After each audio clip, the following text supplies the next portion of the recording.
Hi everyone, welcome back. My name is Yuna and today I'm doing my March wrap up. I'm gonna talk about the 13 or 14, I think 13 books that I read in March. I'm excited because March was a really good reading month for me. I feel like I had a few books that after I finished, I was debating whether or not I wanted to rate them 5 stars. And typically, if I have one book a month that I consider a 5-star read, I think that's a really good reading month. I've said it before and I'll say it again. I'm really stingy with my 5-star ratings. So if I have multiple books that I'm sitting there contemplating whether or not they're 4.5 or 5 stars, that's that's a good reading month for me. I'm wondering if this is going to end up being a slightly shorter wrap up than usual because I feel like typically the books that I talk about for the longest are the ones that I really want to rant about, and I don't think that this month I had any books that I really disliked. I definitely had some more mid books, like books I liked or thought were okay but didn't love, but I don't have any books on here that I'm just like, this pissed me off and I have to rant about it for 20 minutes. But I do still have 13 books and I can talk about books I love just as long as I can talk about books that I did not love, so we'll see if this ends up being another hour-long video or not. But I did want to give people a very exciting update. Well, exciting for me. It might not be exciting for literally anybody else. If you watched the video where I took you online shopping for special edition books for my birthday, where I don't actually buy a book, but I was just looking at editions that I would treat myself to if I had lots of money. In that video, I talked about how I don't actually have a copy of The Black Beauty, which seems crazy if you know me. I said that I wanted to pick up a copy of Black Beauty, and my friends and I actually went to a secondhand bookstore and I was able to pick up this lovely edition. So this edition is by Paper Mill Press, and I wish you could touch it because it has this really satisfying texture. At least it's satisfying for me. It feels kind of like hand-pressed paper. If you know, it has a kind of graininess to it that I just find so satisfying to touch. So I'm really happy with this copy. I don't think that I've read this book in over 20 years, so I will be trying to do that sometime in the future, but I just wanted to give people an update because I said that if I did end up treating myself to a book for my birthday, I would let you know. I did also treat myself to this special edition illustrated signed copy of Assassin's Quest from the same place that I got Black Beauty. I have to be honest with you, I kind of blacked out a little bit. I thought for some reason this was Assassin's Fate. Like I thought that this was the last book in the series. And I was like, oh well, when I get to it, it'll be really cool because I'll get to read this special edition illustrated signed copy. And no, this is Assassin's Quest, which I have right here and I've already read it. But that's fine. It is a beautiful edition and it was a very reasonable price for what it is. So that's another book I treated myself to. I'm gonna dilly-dally for just a second longer. I went to a Palestinian culture festival and I got this sweater, so I just want to give the shop a shout out. They take panels from traditional Palestinian thobes, their dresses, and they incorporate them into sweaters and jackets or other pieces of clothing, and you can purchase them. I think it's called Love Peace Palestine or something like that, but I will link it in the description, so you should check them out because they have a lot of really cool clothing. Okay, that's it for today's unnecessarily long intro. Let's get into the books that I read in March. I started March off strong by finishing off the Neapolitan Quartet with Those Who Stay and Those Who Leave, which is book 3, and The Story of the Lost Child, which is the final and 4th book. The Neapolitan Quartet is a series that follows 2 childhood friends, Elena and Lila, from childhood, I think they're like 5 or 6 when the first book starts, all the way through many decades into being in their 60s, I believe. They're grown-ass women. They're both from this very insular community in Naples, Italy, and they just have the most complicated relationship. People describe them as frenemies, and I just wish there was a word that did a better job at encapsulating the complexity and many layers of their friendship. It has so many elements from devotion and love to envy and jealousy and competition and dependency. There's just a lot happening with these 2 girls, and we follow them throughout their entire lives as they go through things like marriage, motherhood, abuse, careers, ambition. Their relationship is made up of just so many moving, layered parts. There's jealousy, there's love, there's devotion, there's dependency, there's competition.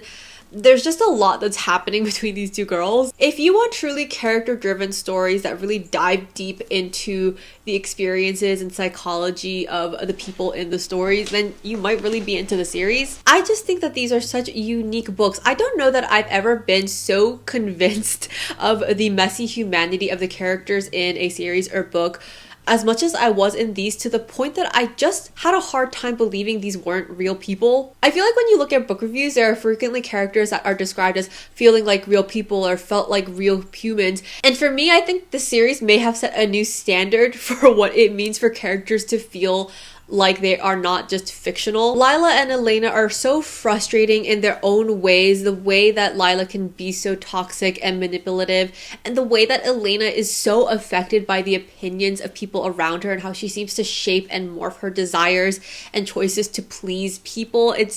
They're just so frustrating for different reasons, and there are points at which I just wanted to grab both of them and shake them. But they're also people that I ended up sympathizing with for so many reasons. Even the characters I loved, I don't think there was a single character in these books that I wasn't disappointed by at some point, and it just felt so real. I'm not going to go too specifically in depth into these books and what happened in them, because like I said, it really does follow their lives and just the progression of their relationships and their careers and their interests. So it's hard to talk about. It's literally like I'm going to be telling you about my cousin and what she did for 30 years. So it's not an easy type of story to summarize, other than to say it follows the life events of these people. There are moments where I had to raise my eyebrows, particularly at descriptions of queer people or people of color. I find that I frequently have a hard time grappling with when authors are writing about a community from a certain time period or just a certain location where things like homophobia and racism and depictions of those things are accurate to the environment and the culture.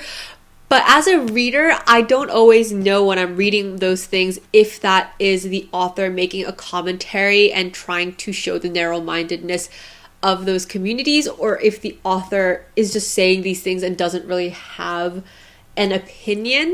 I don't know if that makes any sense, but there were a couple instances, it didn't happen that often, but there were a couple instances where they used certain language, or there were depictions of certain mindsets about people of color or queer people. And my general sense was that those scenes were there and meant to be there to depict and show the narrow-mindedness of this very insular community. But I can't necessarily prove or promise that, so just, I guess, be warned if you did want to pick up these books that there's some stuff, not a lot, but there are some things in here where you're kind of like, I've already mentioned this, but one of the very interesting elements of this series is actually the author herself, Elena Ferrante, who you may have noticed shares a name with one of the main characters. Funnily enough, this is something that popped up in another book that I'm going to talk about that I read this month. But yes, Elena, the author, shares a name with the character Elena. So there is speculation that this series is at least somewhat autobiographical. Elena Ferrante is a mysterious figure because no one's ever seen her, I don't think, at a public event. She's never spoken.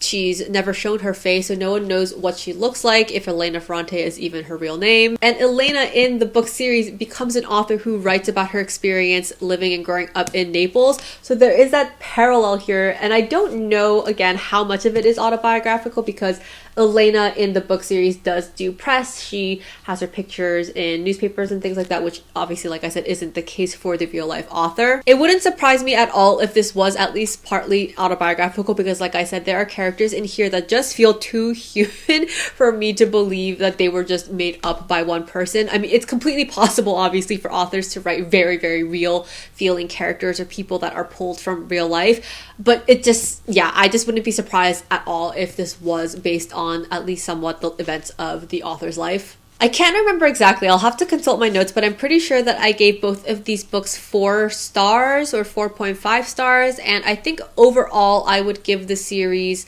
4 stars or 4.5 stars. I really, really liked it. It feels weird to say that I really, really liked it, because at parts it was so intimate that I felt like I was intruding on someone's life and reading things that maybe I shouldn't be reading or that I shouldn't be privy to. All of this, I thought it was an excellent quartet. If you are looking for something character driven, something very intimate, something full of characters who are insanely relentlessly frustrating, but that you will also root for or at least want to know their face of, then you might want to pick up the Neapolitan Quartet. After that, I switched gears and I read The Night and the Butcherbird, which is a short story by Alex Harrow. This short story is a post-apocalyptic story that's set in a version of America sometime in the future where people are turning into dangerous, shape-shifting demons and people don't really know why it's happening. We follow a woman whose wife has transformed, or at least started the transformation into a demon, and she's been hiding her in the woods so that she A, can't hurt anybody, but also B, no one can find her her and kill her. The other main character is a knight who has been sent from an order called the Enclave, whose mission is to find and kill these demons. I really enjoyed the story, and I was nervous because I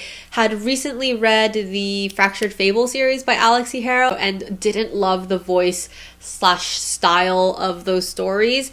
But this one was so good, and it got me so hyped for starting The Everlasting and The Six Deaths of the Saint. I thought the world building was so superb for only being 40 pages long. I got the sense of this vast world that where a lot of things that happened was very different from the America I knew. I could tell that there were societal and political systems in place, even though they weren't fully explained to me. There was lore, there was mythology, there was just a lot packed into a very short amount of pages. The characters felt emotional and emotive and alive, and the prose was really exquisite. There were some lines in there that had me clutching at my pearls and gasping because they were just so beautiful. There were some unexpected comedic moments as well, and overall I just thought the story and the writing was really haunting and beautiful and fairy tale-esque while still being grounded. And I think that Alexi Harrow, having read some more of her works now, is very good at that. There's this sort of epic fairy tale quality to a lot of writing, but it doesn't feel unanchored. You still very much believe in the humanness of the characters. Anyway, I love this. I would give it 4 stars. I would have read a full 500-page book of this story, but I was very happy to read the short story, and who knows, she did it with The Everlasting. Maybe this is something that she would also expand upon. But I absolutely recommend. It's a quick read, it grabs you, it's beautiful. Give it a shot. My translated fiction read for the month was Kim Jiyoung, born 1982 by Cho Namju. And the back says, the global sensation that ignited South Korea's new feminist movement, Kim Jiyoung, born 1982, follows one woman's psychic deterioration in the face of rigid misogyny. So this book I was initially intrigued by because I had heard, like the back says, that it was the catalyst for a lot of conversations about feminism and gender roles and gender inequality in South Korea, and it pissed off apparently a bunch of men, and I love a book that makes men mad, so I had to pick it up. The book is quite short. It's only about 150 pages long, and when we start the book we meet Kim Jiyoung as an adult as she's starting to have this kind of mental breakdown, and we flash back and go to following her life from childhood all the way back to present day when she is again having this mental break. As we follow her life, we see all of the different iterations and experiences of gender inequality, sexism, patriarchal pressures. Those events and experiences are described in such a way that the author isn't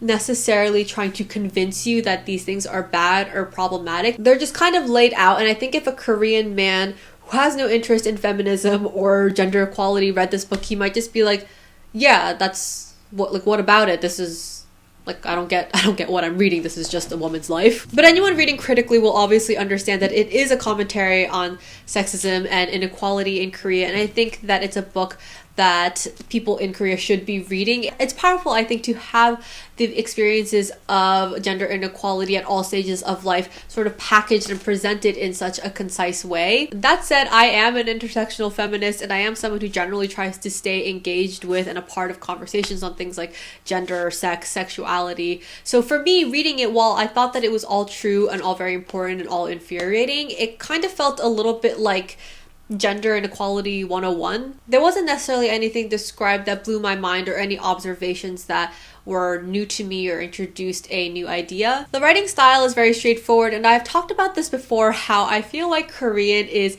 actually an incredibly poetic and lyrical language that has a lot of depth to it, but something happens in translation, I swear, because I feel like every translated Korean book that I've read, the writing ends up feeling really dry in a way, or very straightforward, that I don't think is necessarily how it's written in Korean. I haven't read this book in Korean, so I don't know if it's the case for this particular book that is actually just her writing style, or if it is, again, this weird phenomena of Korean to English translation, but it is a pretty straightforward type of prose. All that to say, I think that this is a really good entry point for conversations on feminism or gender inequality in Korea. And like I said, I think that it's cool that it is all sort of packaged in this one very succinct book that shows you a lot of the different ways that a woman can experience these types of oppressions in her life. Whether the expressions of patriarchy are very subtle, or whether they're structural, or whether they're overt, there's a lot of different examples in Kim Ji-young's life. So again, I think it is worth it for anyone who is interested in this topic, especially if you're from Korea, to read this book. I gave this book 3.5 stars. It didn't necessarily blow my mind, but I still enjoyed it and think it's important, and there are certain audiences that I would definitely recommend it to. I'm going to try to keep my review of the next two books a bit shorter because they are the books that I read for my romantasy reading vlog. So if you want to hear my full expansive thoughts on either or both of these books, you can check out that video. I'll have it linked up in the cards and also in the description. The first book that I read as part of my hunt for a 5-star romantasy was Rebecca Ross's Wild Reverence. Like I said, I'm going to try and keep it short. I don't think I'm even going to do like a full spoiler, no spoiler section for this, but this book is about a immortal goddess, the goddess of heralds and messages, and the mortal man that she falls in love with. The goddess and the man originally meet each other through dreams when they are children and reconnect later in life and end up developing a relationship. I think that the book has very interesting magic, and I thought that the idea of God's powers being tied to constellations and stars, I thought that was really cool and interesting and not something I've necessarily read before. I thought that Rebecca Ross's writing, it continued to be very descriptive and velvety and very easy to read, even though the book is actually pretty long. It's about 500, it's a little over 500 pages. However, those things weren't enough for me to make up for the elements of the book that I thought were pretty weak, and unfortunately were the elements that I was reading the book for, which is the romance and the characters. I personally felt like the two main characters, Matilda and Vincent, were pretty flat, unfortunately, and honestly could have been replaced in my mind by a slew of other characters, and it wouldn't have really changed my experience of the book. The two main characters spend the vast majority of this book separated by outside forces. They don't have a whole lot of time together, and I think for me that kept it from feeling like they ever developed a really believable relationship. I personally wasn't really convinced by the jump from childhood acquaintances to this faded, deep-seated, world-changing love. Again, I talk about this much more extensively in the reading vlog, but I feel like, having read 5 of Rebecca Ross's books now, that she seems to rely too much on forced separation to manufacture feelings of tension or yearning, and while other people might enjoy that, it just doesn't really work for me, and to me it reads as a bit unconvincing. I can absolutely see why other people are loving this book and singing its praises.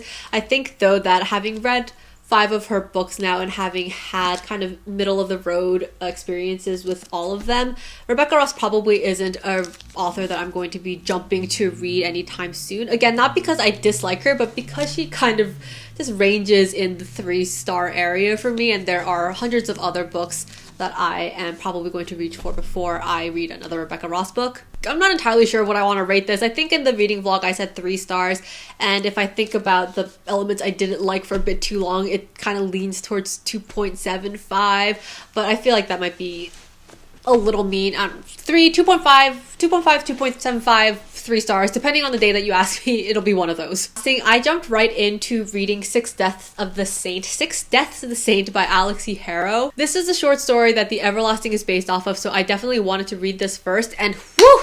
I absolutely understand the hype around the short story. I thought it was so powerful and really haunting and really evocative and really tragic. This is, again, a short story, so it's only like 30 or 40 pages, and in that amount of time, Alexi Harrow had me by the neck. Writing stunning, character stunning, magic weird and mystical and nebulous and really incredible, romance romancing. Yeah, I sat my butt on the sofa with Lucy and I read this whole thing in one go, and just... this is one of the reads this month that I was waffling between giving a 4.5 and a 5-star to. I feel like I'd be happy to give it a 5-star, so I'm gonna. If I had any complaint, it's that it's too short and I wanted more, but I got that in The Everlasting. So naturally, after The Sixth Death of the Saint, I moved on to the second book that I read for my romantasy reading vlog, which is The Everlasting by Alexi Harrow. I don't know if you can see how many tabs are in here, but I just had a hell of a time. I'm honestly still waffling between a 4.5 and 5-star for this book, but for now, I am just gonna go with a 5-star and be generous. This was such a beautiful book. I haven't read too many romantasies, but I think that this is likely the best romantasy I've ever read. That might depend on whether or not you consider Song of Achilles a romantasy, but if you don't consider it a romantasy, then this is most likely the best romantasy I've read. I'm repeating myself again, but if you want my full thoughts, if you want to watch me struggle through the tears giving my review of this book, you can check out the reading vlog. But for a spoiler-free overview, I will say that I thought that the prose was so lovely and descriptive and ornamental, but not in an overdone way. Sure, there were points at which it may have edged on purple prose or a little too saccharine, but I think that it was still appropriate and didn't take me out of the reading experience. Harrow uses different styles at different points in the book because there are elements of the book where you are reading the tale, like the in-world canon tale of Una Everlasting, and the other parts that are just the rest of the book, the actual story you're reading.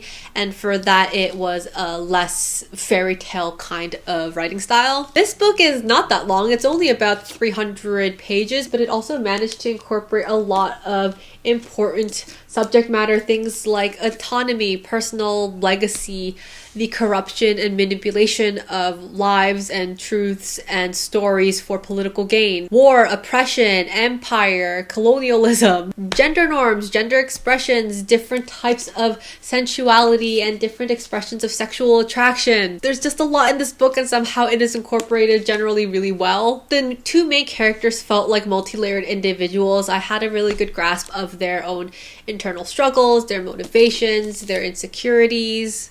I loved the way that their characters as individuals and as a couple just went right against the grain of the heteronormative standards that are so popular and overused in romantasy, or at least popular mainstream romantasy. Overused and overhashed tropes, not in my hero book. I'll keep it vague, like I said, for this section, but their relationship, the roles that they fulfill in their relationship, the ways that they're attracted to each other, the kinds of interactions they have, the way that they're intimate with each other, all of that is done so well and in a way that really does go beyond what you would expect from the gender roles and gender expressions and sexuality and sensuality that you tend to see in romantasy. This book is a trippy, fun time. It follows the main characters Owen and Una. Owen is a bit of a nervous scholar who has been obsessed with the legend of Una Everlasting, who is a historical figure tied with the founding of his country Dominion.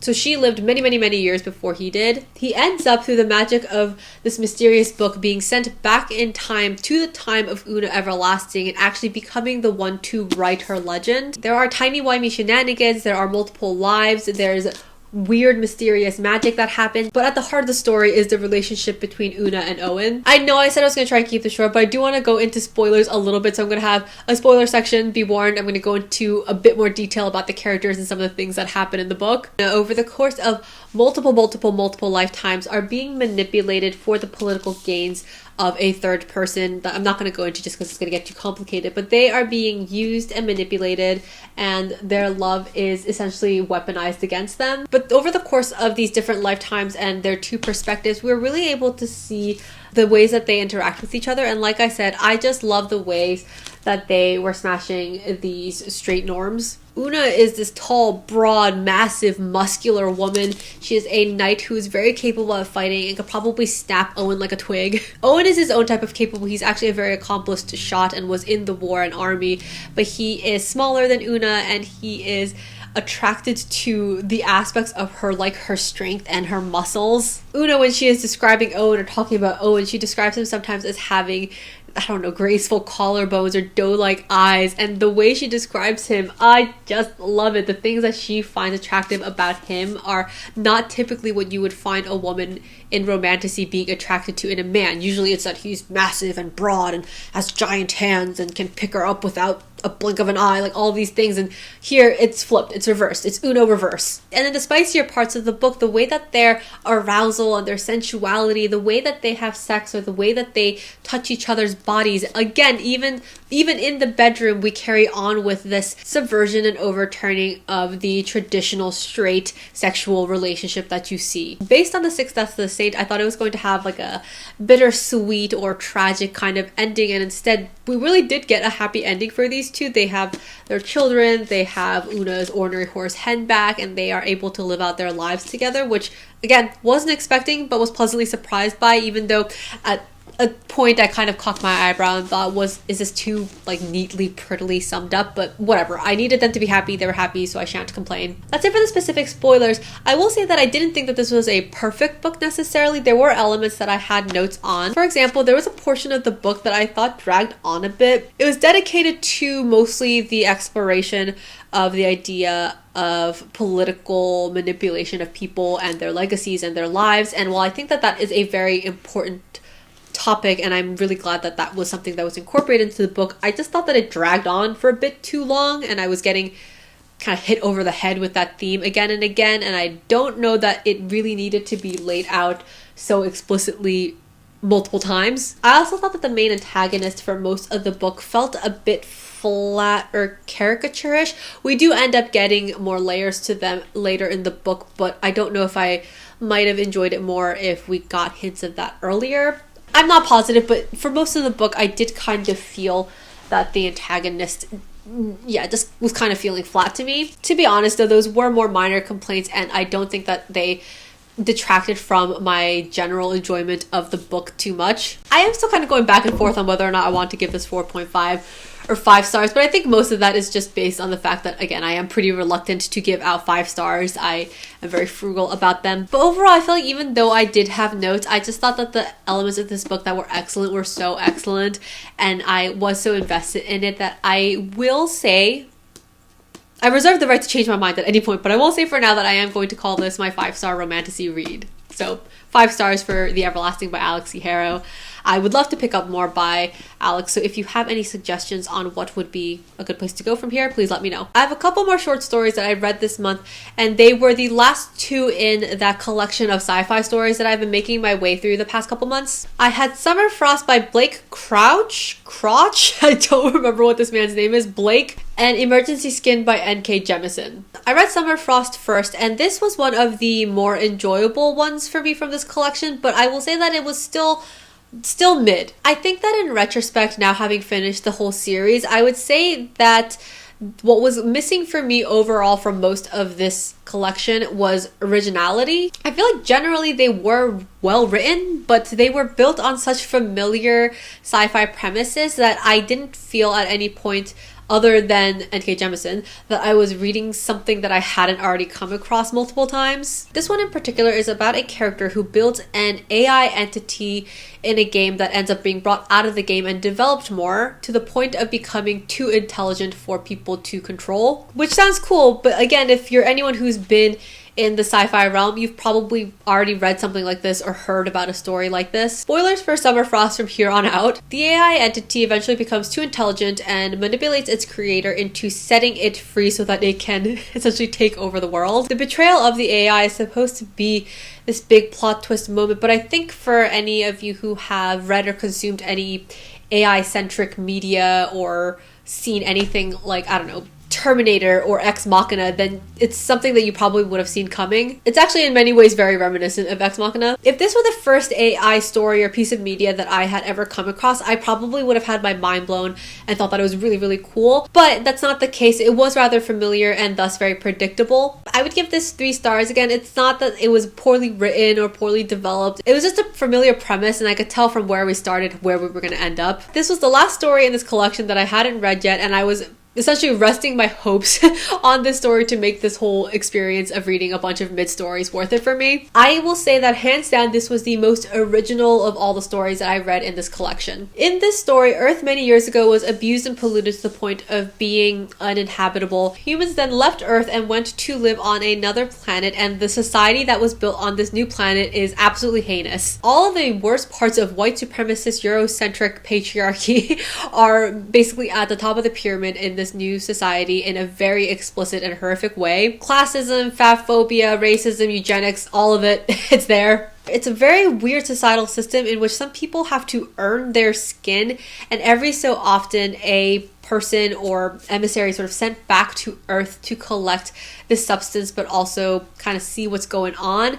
And the main character that we are introduced to is one of those people being sent back to Earth, but the story is mainly told from this AI creature entity that's been implanted into their brain and talks to them through their head. It's very bizarre and it's hard to describe, which is kind of fun because a lot of the other stories, like I said, in this collection, I could have described in one sentence and people would probably get an idea of what I'm talking about based on other media that's similar. This one, I don't really know what comparisons to pull. But basically the character lands on Earth and finds out that actually all the stories that they have been told about how Earth is uninhabitable and horrific are lies. There are people living on Earth and they have developed a new community-centered, mutual aid-based kind of society that is thriving and happy. This wasn't necessarily my favorite N.K. Jemisin work that I've ever read, but it was definitely a breath of fresh air after reading so many of the stories in this collection that did really nothing for me. I at least thought that this one was really original and interesting, and it used such an interesting framing to talk about these issues through the voice in this person's head. Give this maybe like 3.75 to 4 stars. I'll round up for the sake of this video to 4 stars, but it's probably more like a 3.75. I really liked it.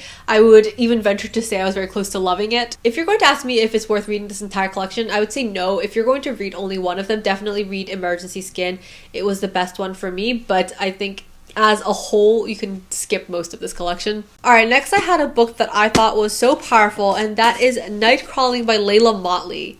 I had a feeling I might love this book because Tommy Orange is one of the people who is quoted singing its praises, and he is one of my favorite authors. Yeah, he speaks very highly of Layla's debut novel, and whew, it did not disappoint. This is just the kind of book you read and it really feels like the author put so much of their heart and soul into it. The book is about a teenage girl who lives in Oakland and is really just trying to survive poverty. She doesn't have a high school degree, so trying to find any sort of reliable, steady employment is really difficult, and she is trying to make it work, but her parents aren't in the picture. Her older brother Marcus does love her and wants to take care of her, but has his own struggles and is kind of off doing his own thing. On top of all of that, she is trying to take care of her neighbor's little child named Trevor because his mother is kind of absent and in and out of the picture, and he is left alone for long periods of time, during which Layla essentially becomes his caretaker. Kiara ends up sort of accidentally stumbling into sex work, and from there becomes entangled with some of the most disgusting aspects of corruption among the Oakland police. I don't think that there is a single one-dimensional or straightforward relationship or character in this book, which I love. Her relationship with her older brother Marcus really broke my heart because he does really love and treasure his little sister, and from a very young age, because of things happening with his parents, he felt like he had to protect her, but he's also just a young person trying to find their own way, and he's trying to survive poverty and living in America as a young black man. You know, he's also trying to move past generational trauma, and just ends up that he is unable to be there for Kiara in the way that she wants and needs. There's queer and trans rep in the book, which is also obviously always welcome, and it's a hard read, and it's one of those reads where I think that the place, the location, feels like it has its own weight and character. I don't know Oakland very well, so I'm no authority, but from reading this book, it felt like Layla Motley really knew Oakland, like really knew its grit and character. I suspected it while reading the book, and I confirmed it after finishing, but Layla is also a poet, and her writing is so stunning. There were lines that just floored me and took the breath right out of my chest. I'm going to read and talk about a passage from this book, so please skip ahead if you don't want the spoiler. I'm giving you a second before I start talking. Move ahead if you don't want the spoiler. Also, content warning for this section. This is a part where Kiara is coerced into having sexual relations with a police officer. Catherine's statue waves to me with a missing nail as cop drags me into the back seat and climbs in after. Another officer sits in the front seat, and cop says something to him about keeping the streets safe before laughing. And the driving man is tapping his fingers on something I can't see and singing country music real soft to himself. And cop is on me. Cop is digging at my flesh. And ain't this everything they said it would be? And ain't I so sad to be familiar? Ain't this just another night? So many ways to walk a street, and I'm still just girl with skin. I will say that if you're looking for a story in which sex work is represented with a more positive light and sex workers' agency is an important part of the story, that's probably not what you're going to get out of this. It is very much a story about a girl who has to turn to sex work because she doesn't have other options. This is another one of the books from this month that I really loved, and I'm debating whether I want to give it a 5-star or a 4.5 star. I think that for now I will stick with giving it a 4.5 star, and maybe I will sit on it and later bump it to a 5. But I really love this book. If you are looking for a very gritty and honest and poetic and complicated story about survival and poverty and corrupt justice systems, then this is probably one that's going to break your heart.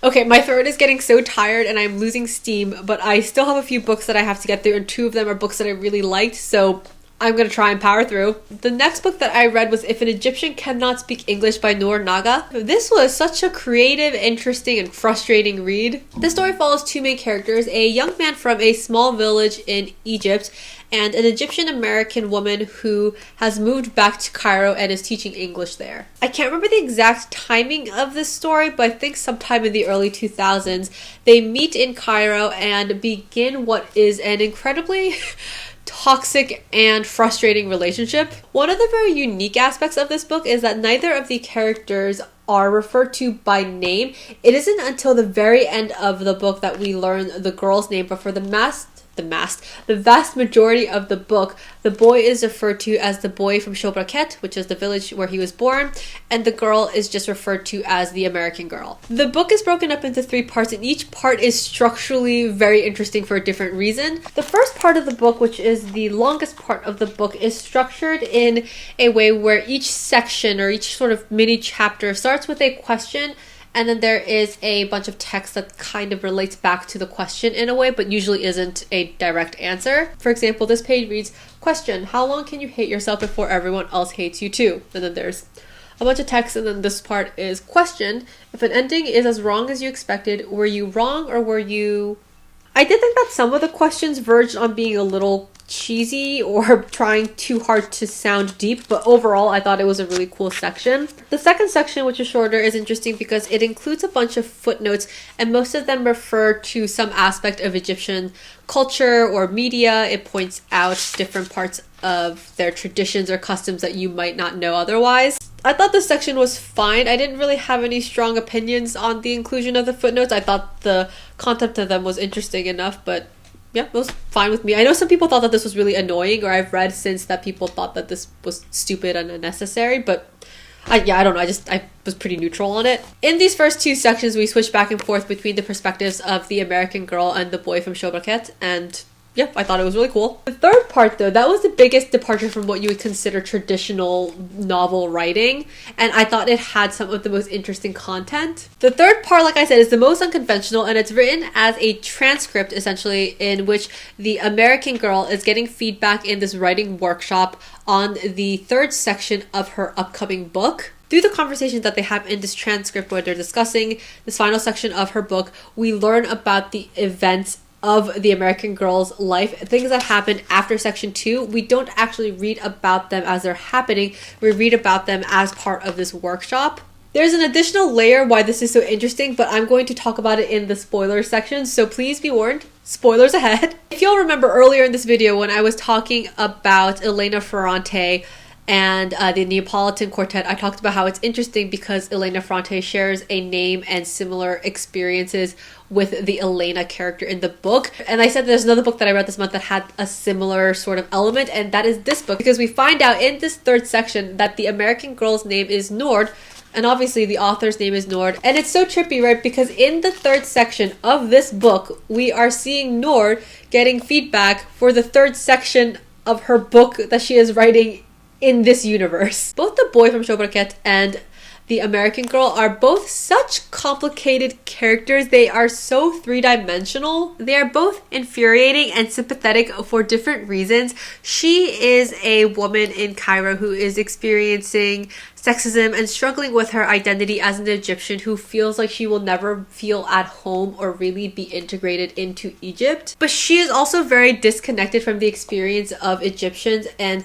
she is very privileged with her wealth and her experience as an American, and she does a lot of virtue signaling and things like that in her past that are just so cringy. And the boy from Shobroket is someone who has experienced poverty and revolution and has fought for his country and loves his country and hates things like classism and empire. But he is also a man in some of the worst ways possible. He can be controlling and manipulative and judgmental, and there were moments where I sympathize with both, and there were moments where I want to smack both of them over the head. We did get to a point with the boy where I was just like, what the hell? No. This point was after the 2 end up deciding to break up. They've gotten together, they were in a relationship that was tumultuous and weird and had weird power dynamics, but eventually they decide to break up. He leaves her, but he misses her and starts to imagine ways that he could get back into her good graces and get back together with her. As part of this, he starts to fantasize all of these horrific scenarios in which she gets assaulted or attacked, and he swoops in as the hero and regains her favor. It's so yucky and weird and fucked up because he's just imagining her in these horrific scenarios. Like I said, she's getting assaulted by groups of men, and he is just doing this in order to find a way that he can feel good about himself, or so that he can paint himself in a good light. And it's just like the weirdest, most messed up scenario. Like, why would you think about someone you love in those scenarios and hope for them to be assaulted so that you can make yourself look good? No. I'm jumping all over the place, but I have to say that the third section of this book, the part that's the transcript of the workshop, is my favorite because it is also, I think, a poke at readers, because we have readers, assuming none of them are Egyptian, none of them really understand the context in which Noor is writing, but they are being so critical of all of these different elements. It's interesting because Noor never speaks. It's a type of workshop where people are to give feedback, but she's not actually supposed to respond. We have all these people who are giving what I guess could be called woke commentary and talking about how you can't be sympathetic for this man if you're a feminist, things like that. It was just, I think, really cleverly done and a poke at readers. I think even like readers like myself who are very critical of the books that they read, perhaps to the point of acting like we know more than the author or we know more than the story. That's not to say that I'm going to stop reading critically. I think reading critically is so important and it's something that I love to do. But I think that it was such a good reminder for readers to also take a step back and think about the ways in which you are not necessarily the authority of the content of the book. The title of the book is If an Egyptian Cannot Speak English, right? And we have the boy who never really gets to tell his side of the tale,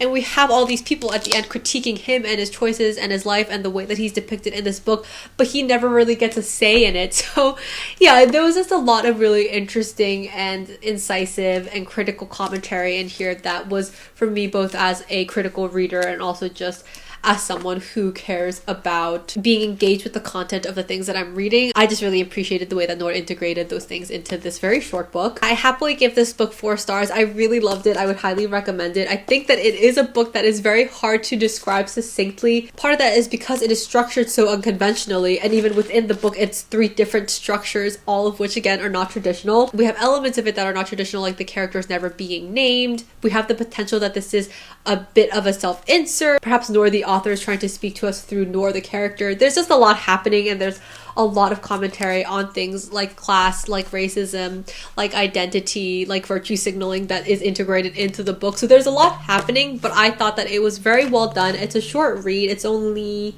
less than 200 pages, like 180 pages. So I would recommend you pick it up if you are interested in something a little bit different. We're in the home stretch. This is the second to last book that I read this month, and it was Shuggie, Bain by Douglas Stewart. Oh my freaking god, this book was a ride. This book is about a young boy named Shuggie Bain who lives in the 1980s in Scotland with his sister, his brother, and his beloved mother, Agnes, who is someone who struggles with alcohol addiction. It deals with a lot of things, like I said, addiction, familial love, the limits of familial love, who you can and can't save, whether or not anyone else can ever really be saved by someone outside of themselves, sexuality, queerness, poverty, the working class. There's a lot that happens in here. Based on what I knew about the contents of this book, I was expecting it to hurt, but I will say that it took me a few chapters. I don't know, it might have taken me like 50 pages to really get into it. I'm not sure why. It might just be that the writing style is pretty straightforward, or that I was listening to parts of it on audiobook,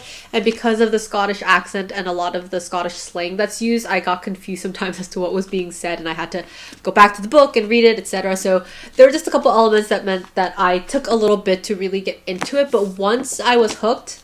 I think this book was just so painful and honest and brutal and hurtful and hopeful and heartbreaking. Did I already say that? I don't know. If you follow me on Instagram, you might know, but I shared on my stories that there were points where I was listening to the audiobook while I was cooking and I just ended up laying on the floor to cry.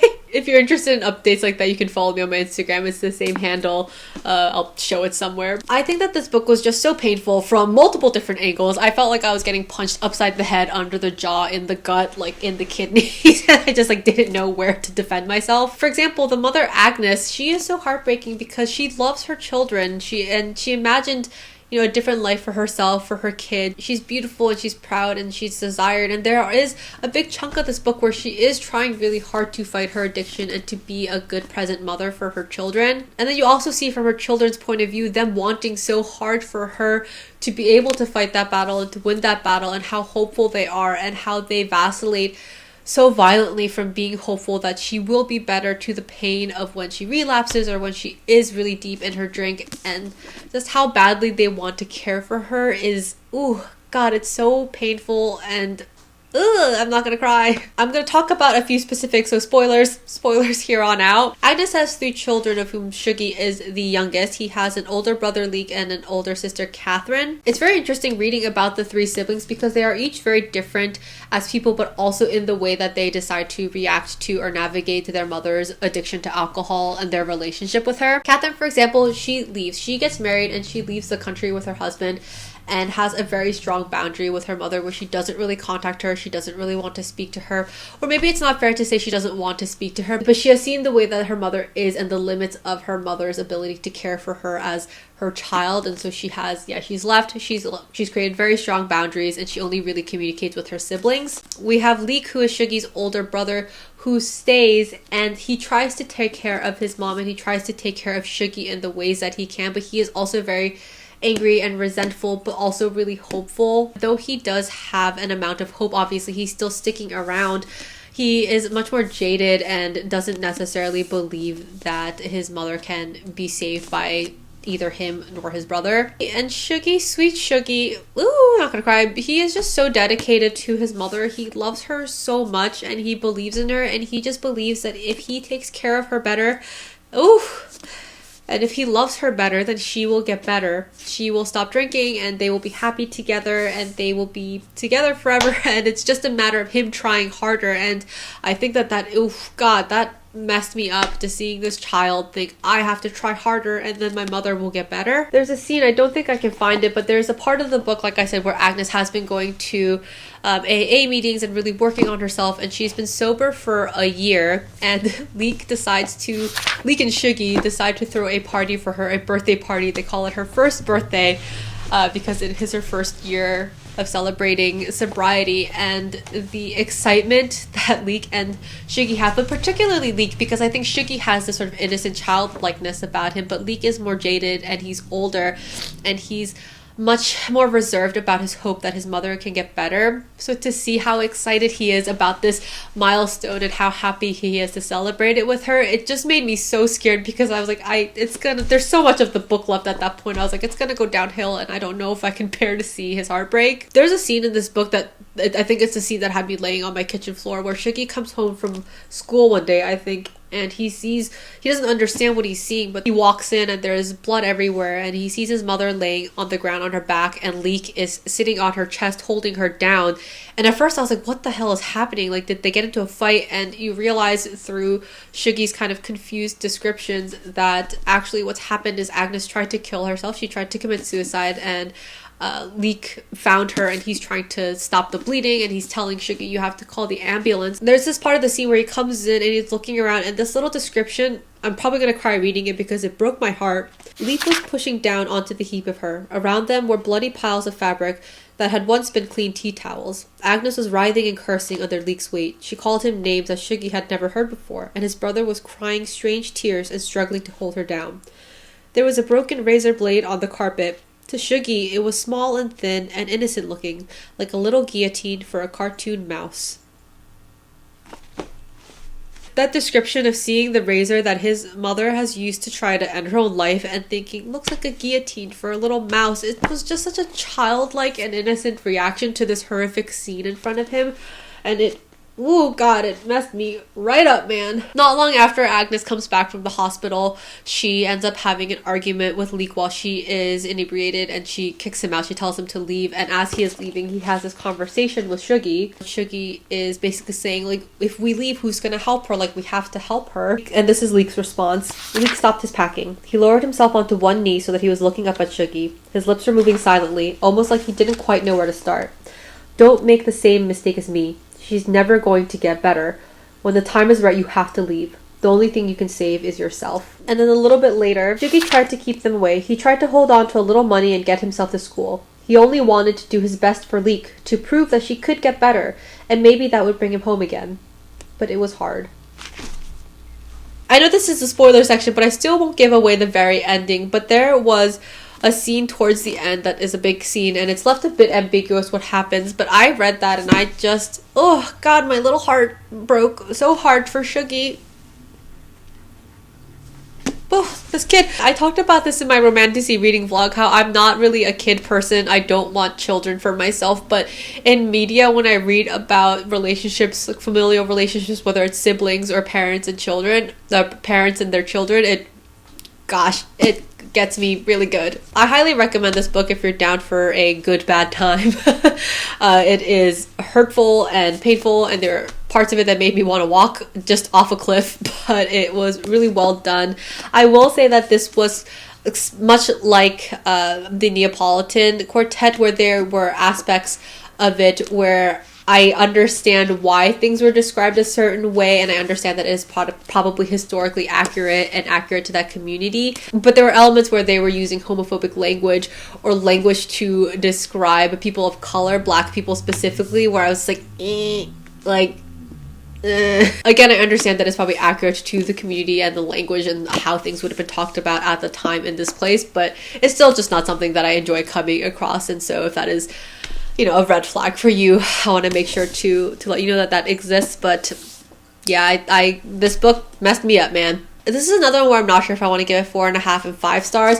Right now I am sitting at 4.5, but who knows, maybe I will mull on it a bit and want to bump it up. But either way, it doesn't really matter. As you can probably tell, my ratings are very fluid. They change all the time, and if you ask me on different days, I will probably feel differently. But for now, I'm going to settle for a 4.5 and say that if you are down for some pain, try this book. Having read and generally enjoyed this book, I do want to pick up his other book, Young Mungo. I don't really know what that's about, but I think it's about a queer relationship. Not sure. I'll look into it, and I'm sure you'll see that pop up on the channel at some point. Alright, so the last book that I read this month is one that I do have physically, but I think I left it upstairs and I just don't feel like going to get it. So I will put a picture here. It is Sea Change by Gina Chung. This is a book that I was excited to read for a number of reasons. It is by a Korean author, and it has a character, an octopus named Dolores. The book follows a main character who works at an aquarium and has a bond with this octopus, Dolores. Dolores is special to the main character, Ro, because it was Ro's father who discovered Dolores,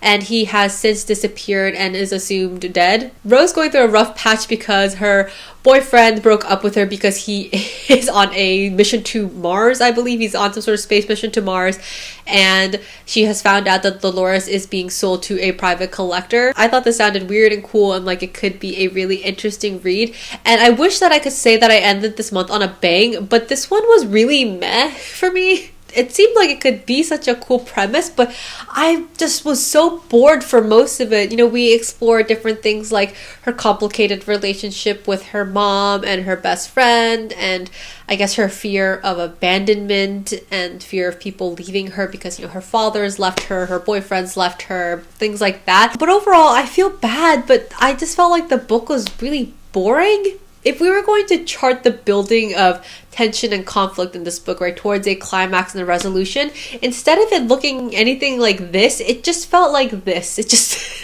the book just felt like one long flat line, which was so unfortunate because, like I said, I felt like the premise could be really cool. I love the exploration of Korean American family relationships and things like that, but yeah, it felt like it had the bones and then nothing was really done with it. I don't even really have that much to say about it because it's not even that I had anything to strongly dislike. It just felt like so little happened or was really meaningfully explored. Again, I'm totally fine with plotless or very low plot books where it's a deep character study or things like that, and it wasn't even that. It just was very flat, and so I didn't even feel like I had something to pick on. This is such a weird book for me to try to rate because generally if there is a book that I'm dropping under 3 stars, there's something that I can really point to say this is an element I dislike, this is what didn't work for me. But this book just really did nothing. There's not a specific thing that I can point to other than to say that it just felt like this book was very flat. Like, it had the bones for what could have been an interesting story and nothing really happened with it. So, you would think that that makes it a mid book, but I feel like I can't in good conscience give this a 3 star. So I'm going to drop it to a 2 star and say that although I can't say that anything in particular really offended or aggravated me, it was just a very flat and boring book. So unfortunately, I'm going to give this 2 stars. Maybe it could be like 2.5, but I don't know. I'm just going to say 2 stars for now. This was the only book that really felt like a dud for me this month. Mostly I had pretty mid or excellent books, so it's okay that this one didn't work. Perfect time to wrap this up because my throat is dry and my voice is cracking. Those were the 13 books that I read in March. So overall, the birthday month was a success in terms of reading. I'm really glad I got to introduce myself to some authors that I hadn't read before. I found my 5-star romantasy. I had a couple mids or duds, but honestly, I don't have complaints. It's fine. They were kind of slotted in between some great reads, so cannot complain. If you've read any of these books before, I'd love to hear your thoughts. Otherwise, let me know what your favorite book and your least favorite book of March were that you read. As always, thank you for being here and listening to me ramble. Happy reading, and I will see you in the next one. Bye.